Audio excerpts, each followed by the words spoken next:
అధ్యక్ష కన్క్లూడ్ చేయండి కేటీఆర్ గారు. ఎక్కడ కంక్లూడ్ చేయాలి సార్? ఇప్పుడు దాకా వారు ఇంతసేపు డిస్టర్బ్ చేశారు. ఒక 20 నిమిషాలు ఇవ్వండి, కంక్లూడ్ చేస్తాను సార్. అధ్యక్ష, ఒక్కో రైతుకు మంత్రి గారు చెప్పారు అధ్యక్ష, మేము మీరు పెట్టిపోయినారు, మేము ఇచ్చినామన్నారు. వారు చెప్పింది అధ్యక్ష గుర్తు చేస్తా ఉన్న వారికి, ఎన్నికల కోడ్ వచ్చింది కాబట్టి ఆనాడు రైతు బంధు మా ప్రభుత్వంలో ఉన్నప్పటికీ 11 సీజన్లు ఇచ్చినాం అధ్యక్ష. 12వ సీజన్ ఇవ్వకపోతే మా ఎలక్షన్ కోడ్ వచ్చింది, ఆగింది. మరి మీరేమన్నారు అధ్యక్ష? డిసెంబర్ 3కు ముందు తీసుకుంటే 5,000, డిసెంబర్ 3 తర్వాత తీసుకుంటే 7,500. ఇప్పుడు మీరు చెక్కిన లెక్క ప్రకారం ఇచ్చినారా అధ్యక్ష? 7,500 ఇచ్చారా? మంత్రి గారు చెప్పాలా? ఇవ్వలేదు అధ్యక్ష.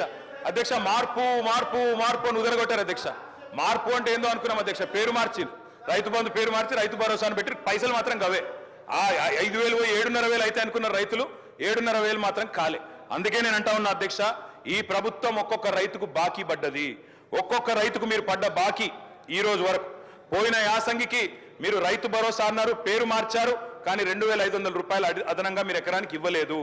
నిన్న వానాకాలం మొత్తం ఎగ్గొట్టిను, రైతు బంధు ఎగ్గొట్టిను. మీరు 7,500 ఇయ్యాల్సి ఉండే ఎకరానికి మీరు ఇయ్యలేదు, మొత్తం ఎగ్గొట్టినరు. ఇప్పుడు యాసంగి 7,500. ఒక ఎకరానికి ఈ రాష్ట్రంలో రైతుకు ఇవాళ మీరు బాకీ పడ్డారు. ఆ బాకీ 17,500 రూపాయలు. మీరు తిరిగి ఎప్పుడు విధి విధానాలు సబ్ కమిటీ ఎన్ని చేసినా ఈ 17,500 రూపాయలు ఖచ్చితంగా మీరు రైతుకు బాకీ పడ్డారు, ఇయ్యాలని చెప్పి మేము డిమాండ్ చేస్తా ఉన్నాం. అదేవిధంగా అధ్యక్ష, 2 విడతలు రైతు భరోసాతో పాటు ఒక విడత 5,000 ఇచ్చి ఎగ్గొట్టిన 2,500 కలిపితే ఇప్పుడు నేను చెప్పిన లెక్క 17,500 అధ్యక్ష. మొత్తం 70 లక్షల రైతుల లెక్క తీసుకుంటే మీరు రైతులకు పడ్డ బాకీ ఎంత అంటే 26,775 కోట్లు ఖచ్చితంగా కట్టియాలని చెప్పి బీఆర్ఎస్ పార్టీ తరఫున మేము మిమ్మల్ని రిక్వెస్ట్ చేస్తా ఉన్నాం అధ్యక్ష. అధ్యక్ష, మరొక వైపు రుణమాఫీ గురించి అధ్యక్ష చాలా చెప్పారు అధ్యక్ష. రైతులు కూడా చాలా చాలా పాపం ఎదురు చూస్తూ ఉన్నారు. రైతులు ఇప్పటిదాకా మా సోదరుడు పెద్దపల్లి ఎమ్మెల్యే గారు కూడా మాట్లాడారు అధ్యక్ష, రుణమాఫీ అయిపోయింది, మొత్తం జరిగిపోయింది అధ్యక్ష. వాస్తవం ఏంది అధ్యక్ష? రుణమాఫీ వీరు ఎన్నికల సమయంలో ఏం చెప్పారు అధ్యక్ష? ఇప్పటిదాకా రుణాలు తెచ్చుకోవాలని ఉంటే కూడా అర్జెంటుగా ఓన్రి తెచ్చుకోమన్నారు అధ్యక్ష. తెచ్చుకోమంటే డిసెంబర్ 9 నాడు సంతకం పెడతాం, 2 లక్షల రుణాలు తెచ్చుకొని మేము మొదటి సంతకమే దాని మీద పెడతామని చెప్పి 2023 డిసెంబర్ 9 మొదటి సంతకం అన్నారు.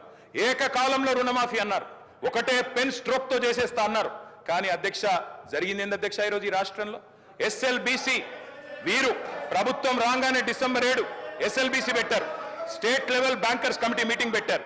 State level bankers committee meeting పెడితే అధ్యక్ష అందులో బ్యాంకర్స్ చెప్పినారు మొత్తం 2 లక్షల వరకు రుణమాఫీ చేయాలి అంటే 49,500 కోట్లు కావాలని చెప్పినారు. మరి ప్రభుత్వం ముఖ్యమంత్రి గారు చెప్పినారు, బయట ఎక్కడో మాట్లాడుతూ మైక్లో చెప్పారు, ఆ రికార్డు కూడా ఉంది, కావాలంటే ప్లే చేయమంటే చేస్తా అధ్యక్ష మీరు అనుమతిస్తే. ముఖ్యమంత్రి గారు చెప్పారు, ఏముంది ఆయనలా, మేము ఒక్క సంవత్సరం కడుపు కట్టుకుంటే 40,000 కట్టేస్తాం, ఏమున్నది అన్నారు. మరి సంవత్సరం అయిపోయింది, 40,000 కోట్లు పత్తా లేదు అధ్యక్ష. మరి కడుపు కట్టుకున్నారా, కట్టుకోలేదా, ఇంకేం చేసినారో మాకు తెలియదు అధ్యక్ష, వారు చెప్పాలి. అదేవిధంగా అధ్యక్ష 40,000 కోట్లు అన్నారు ముఖ్యమంత్రి గారు, ఎస్ఎల్బిసి 49,500 అన్నది, ముఖ్యమంత్రి గారు 40,000 అన్నారు. మళ్ళా వెంటనే కేబినెట్ కాడికి వచ్చే వరకు 31,000 కోట్లు అయింది. మరి ఎట్లా మాయమైతే అధ్యక్ష లెక్కలు?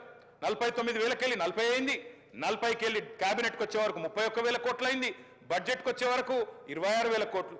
మళ్ళీ ఇవాళ మొన్న పాలమూరులో విజయోత్సవం జరిపినప్పుడు మొత్తం జరిగింది 19,000 కోట్లు అని చెప్తున్నారు అధ్యక్ష. నేను సవాల్ చేస్తా ఉన్నా, ఈ ప్రభుత్వాన్ని సవాల్ చేస్తా ఉన్నా అధ్యక్ష. ఏ ఊరికైనా పోదాం రాష్ట్రంలో, కొండారెడ్డి పల్లికి పోదామా, కొడంగల్కు పోదామా, సిరిసిల్లకు పోదామా, ఏ ఊరు వాళ్ళ ఇష్టం, పాలేరు పోదామా, ఎక్కడ పోదామా వాళ్ళ ఇష్టం. ఖచ్చితంగా ఏ ఒక్క ఊర్లోనైనా 100% రుణమాఫీ జరిగిందని రైతులు చెప్తే స్పీకర్ ఫార్మాట్ లో రాజీనామా వెంటనే మీకు ఇచ్చి రాజకీయ సన్యాసం తీసుకుంటారు అధ్యక్ష, ఏ ఒక్క ఊర్లో అయినా సరే. అధ్యక్ష, ఈ రకమైన బుకాయింపు, ఈ రకమైన మోసం మంచిది కాదు అధ్యక్ష. పావులా కూడా జరగలే అధ్యక్ష రైతు రుణమాఫీ. 49,500 కోట్లు అని చెప్పి ఇప్పటి వరకు 12,000 కోట్లు కూడా చేయకుండా తప్పించుకునే ప్రయత్నం చేస్తా ఉన్నారు. ఒక మాట అన్నారు అధ్యక్ష ఆ రోజు ముఖ్యమంత్రి గారు, రైతు బంధు ఎందుకు అయిపోతుందా, మేమేమన్నా దివానగాళ్ళమా, అవులగాళ్ళమా అని మాట్లాడింది అధ్యక్ష. మరి ఇలా వానాకాలం రైతు బంధు ఎగ్గొట్టిన వాళ్ళని ఏమనాలి అధ్యక్ష? వానాకాలం రైతు బంధు ఎగ్గొట్టిన వాళ్ళని ఏమనాలి అధ్యక్ష ముఖ్యమంత్రి గారి మాటల్లో? అందుకే అంటా ఉన్నాం, ఒక పంట కాదు 3 పంటలకు ఇయ్యాలని డిమాండ్ చేసిండ్రు. ఆ 3 పంటలకు ఇయ్యాలని మేము డిమాండ్ చేస్తా ఉన్నాం. ఇవాళ నిన్న భూభారతి చట్టం తెచ్చిండ్రు అధ్యక్ష, అందులో అనుభవదారుడు కాలం పెట్టింది. నేను అడుగుతా ఉన్నా కాంగ్రెస్ ప్రభుత్వాన్ని, మీరే చెప్పారు రైతులకే కాదు కౌలు రైతులకు కూడా ఇస్తామని చెప్పారు. ఎస్ సార్, కన్క్లూడ్ చేయండి, ఎందుకంటే నేను వేరేమైనా మాట్లాడుతున్నా సార్, సబ్జెక్టే మాట్లాడుతున్నా, రైతు భరోసా మీద మాట్లాడుతున్నా అధ్యక్ష. అనుభవదారుడి కాలం పెట్టారు, జమాబంద్ అని రాసినారు. మరి అనుభవదారుడి కాలం పెడితే నేను అడుగుతా ఉన్నా అధ్యక్ష, చెప్పండి దయచేసి. అనుభవదారుడి కాలం పెట్టారు. ముఖ్యమంత్రి గారు ఎన్నికలకు ముందు చెప్పినారు, కౌలు రైతుకి ఇస్తాం, రైతు కూడా ఇస్తాం, భూ యజమాని కూడా ఇస్తామని చెప్పినారు. ఇవాళ ప్రభుత్వం స్పష్టం చేయాలి, రైతుకు ఇస్తామని చెప్పిండ్రు, కౌలు రైతుకి ఇస్తామని చెప్పిండ్రు, రైతు కూలీలకు ఇస్తామని చెప్పిండ్రు. తప్పకుండా ఇచ్చిన హామీ నిలబెట్టుకోవాలి. ఇంకా చెప్పాలంటే అధ్యక్ష, ఈనాడు పేపర్లో ఫ్రంట్ పేజ్ ప్రకటన ఉంది, నాకు చూపెట్టమంటే చూపెడతా. మొదటి 100 రోజుల్లోనే ఇస్తాం అని కూడా చెప్పిండ్రు అధ్యక్ష, మాట నిలబెట్టుకోలేదు. ఎన్నికల ప్రచారంలోనేమో అందరికీ అన్ని, ఇప్పుడు మాత్రం కొందరికే కొన్ని అని కోతలు పెట్టే ప్రయత్నం చేస్తా ఉన్నారు. అన్నిటికీ మించి అధ్యక్ష, బడ్జెట్లోనే వీళ్ళ చిత్తశుద్ధి బయటపడ్డది. మంత్రి గారేమో మేము నిర్ణయం తీసుకోలేదు అంటున్నారు రైతు భరోసా మీద, కానీ బడ్జెట్లోనే వీళ్ళ చిత్తశుద్ధి బయటపడ్డది అధ్యక్ష. ఏం చెప్పారు బడ్జెట్లో? రైతు భరోసాకి కేవలం కేటాయించింది 15,000 కోట్లు. మీకు నిజంగానే పెంచాలన్న ఆలోచన ఉన్న మాట వాస్తవం అయితే, 100 రోజుల్లో రైతు భరోసా పెంచుతామని చెప్పిన మాట వాస్తవం అయితే, మీరు ఎందుకు 15,000 కోట్లే కేటాయించారు? ఎందుకు మీరు 23,000 కోట్లు ఏదైతే 7,500 రూపాయలు కావాలో ఎకరానికి ఎందుకు కేటాయించలేదు? 70 లక్షల మంది రైతన్నలకు మీరు 15,000 కాకుండా మరి 15,000 ఇవ్వాలి అంటే 23,000 కోట్ల రూపాయలు కావాలి. అది మీరు పెట్టలేదు అంటేనే మీ చిత్తశుద్ధి అర్థమైతా ఉన్నది. కోతలకు సిద్ధపడ్డ తర్వాతనే ఉపసంఘం వేసినారు, మంత్రివర్గ ఉపసంఘం. ఇవాళ మీరు టైం పాస్ చేస్తా ఉన్నారు, ఖచ్చితంగా చెప్తా ఉన్నా, కాలక్షేపం చేస్తున్నారు. మంత్రివర్గ ఉపసంఘాన్ని వేసి ఇయ్యదలుచుకోలేదు మీరు.